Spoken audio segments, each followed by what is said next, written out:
doing? Welcome back to my YouTube channel. This is Motsi.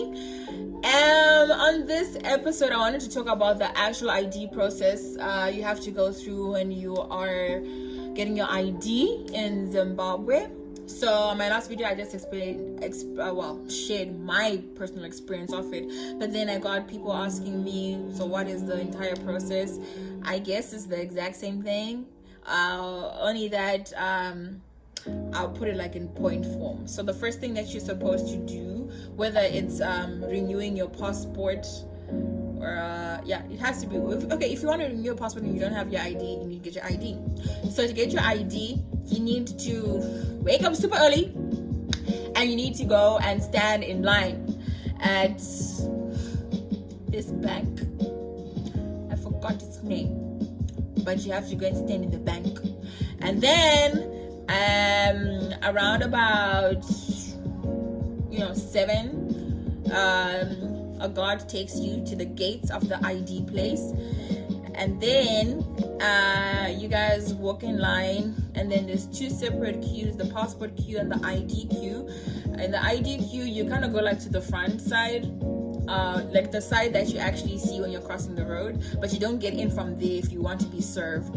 You come in from the back side, where the guard takes you in from, and then you get inside, you sit according to how you were standing in line, and then around 8 o'clock there's a lady who comes through, and then she gives you a lady or a guy, whoever is working on that particular day, and then they give you numbers, and then if the numbers for that particular day finish, if they're only going to serve 150 people on that day, it's late for you. Because even if you come, the thing is, the earlier you go the better, because if you come in through the main gate, you can come through, but if they're done serving people for that day, that's it, you get. So it's better for you to come in with the back door when the guard brings you guys inside the place before it's officially open for business and stuff.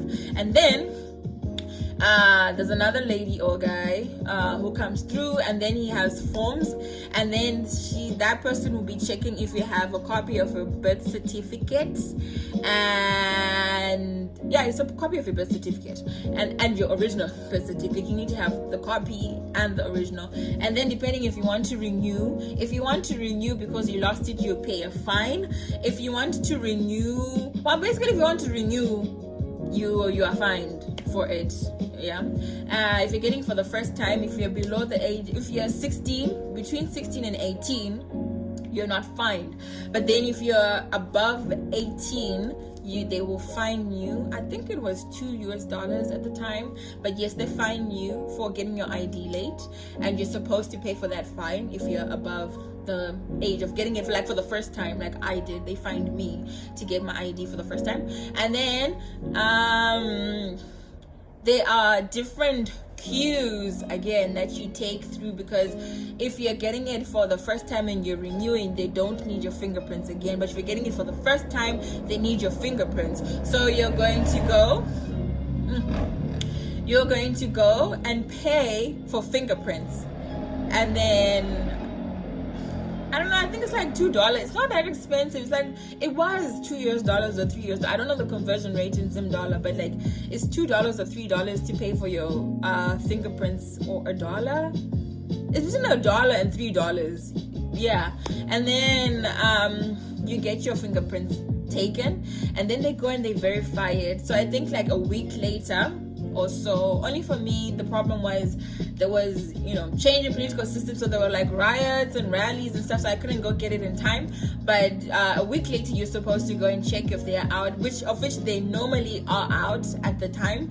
So you go and you check if it's done, and then this is done outside of the build. Well, the process I just spoke about, your fingerprints, paying and everything. There's a little booth where there's this lady. I don't know if she's still there, but she was very, very angry, and she wasn't nice at all.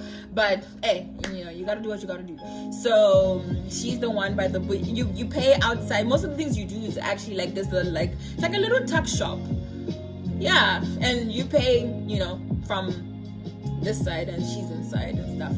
And then that's when you go inside from the right hand side, and then you're supposed to go with your fingerprint confirmation, your passport, your birth certificate, you just have your original, and then the copy of your birth certificate, and then there's a letter or a document that they give you that you have to fill in and stuff.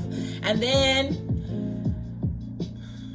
they ask you, okay, that's when you go inside, and then they ask you about your kumusha, who's the chief of your kumusha, and who's the sabuku, and where exactly is it. Yeah, basically about your village. They ask you questions about your village and stuff, and then you need to get it correct because they know the answer, but they want to know if you know the answer. I really don't know the relevance of that, but you have to know where you're coming from, who's your sabuku, and who's your chief, and where exactly. Like, of course, you come from, Domboshawa, but where exactly in Domboshawa do you come from, you get? And then after that's done, you go inside, you get your photo taken. The rest of the process is not as gruesome. It's just you have to go from office to office to get your things done. And then there's a lady in the other side, and she's supposed to give you another document that you go take inside, and then they process it for you. It doesn't take long. Literally, by the time you go back outside to show the lady from the other, because the first booth is to pay, and then the second booth is to get your ID.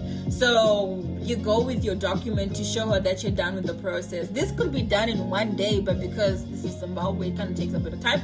So, but you get your ID within one day, though. And then you go show the lady the documents and stuff, and then voila, you wait for like, I don't know, a little 5 minutes or so, and then it's out. Oh yeah, you're supposed to do your fingerprints. You take your photo, you do your fingerprints, exactly. Like what, the biometric ones that will be showing on your ID. I don't get that though, because I've already given my fingerprints, and then now I'm giving my fingerprints. Anyway, that's what you do. That's what you do. You give your fingerprints, like the ink ones, and then the guy does it for you, because sometimes if you want to like help him, you'll be like, Sandy Benson, just like, okay, so literally you have to like make your hands like loose so that he moves your fingers for you, type of thing. Yeah. And then voila. But for the biometric ones, like the digital ones, you do them by yourself and stuff. And then you sign. Yes, you also sign. It's kind of, you don't see it. Like it's like signing on a touch screen, so to say. And you sign. You don't necessarily see the signature, but the system sees your signature. The lady who's operating it, or the guy, sees the signature, and then be like, oh, you're done. And then there's a document that they give you that you show the lady on the second booth, and then proof of payment also, that you've paid for your fine, you've paid for your fingerprints, whatever else it is, because generally getting your ID is free, but if you're like within the age range of when you're supposed to get your ID. But if you've passed that, then you have to pay for all these little things and stuff. So I don't know, like maybe $15 max, but $10 should be enough for all the fines and the fingerprints and whatnot. Yeah, that should be enough for the whole process. So I realized when I finished, and then people asking me, so what is the process? I didn't actually talk about the process, so this is the video to talk about the process. So yeah, anyway, hope you enjoyed my video. I'll check you out in the next YouTube video. Remember to like, subscribe, and comment. I love you guys so much, and I hope you have an amazing and blessed week. Mwah! Check you out later.